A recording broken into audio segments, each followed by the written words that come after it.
এই সে কাজু বাদামের গাছ।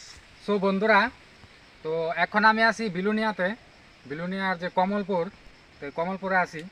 তো এখানে আওয়ার পরে আমার যে মামার বাড়ি আছে, এখানে মাসির বাড়ি আছে, তো তারা এখানের বেশিরভাগ লোকই মানে কাজু বাদাম চাষ করে।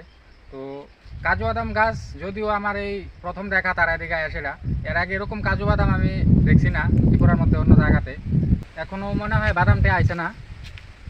এই তোমরা দেখো বাদামটা কোনখানে হয়? এটা হইব বিচিটা আর ওইটা হইব ফলটা। আচ্ছা, এটা আস্তে আস্তে বড় হইব, হ্যাঁ, পাকবো, হলুদ হইব আর এটা একটু বাদামি কালার হইব, হ্যাঁ। মানে কালো কালার।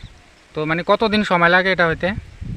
তো প্রায় অক্ষণ বাইরেছে তো 2 মাস, 1 মাস লাগবে, 1 মাস। 1 মাস। যে এখন রাবার বাগান হয়েছে নতুন করে, এডিট বলে সবটিতেই নাকি কাজু বাদামের বাগান আসলো।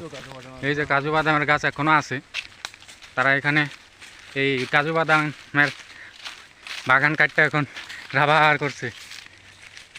তো যেটা দিয়ে তারা লাভ এটাই তো করবো, ঠিক না? এখন রাবার ছাড়া কোনো গতি নাই ত্রিপুরার মধ্যে, তো এটাই একমাত্র এখন। কারণ কাজুর এই যে কাজু বাদাম এখানে অনেকটা বাগান আছে যদিও, আর বাদ বাকিটা রাবার করে লাইছে তারা। এই সে কাজু বাদামের গাছ আমরা দেখাইলাম।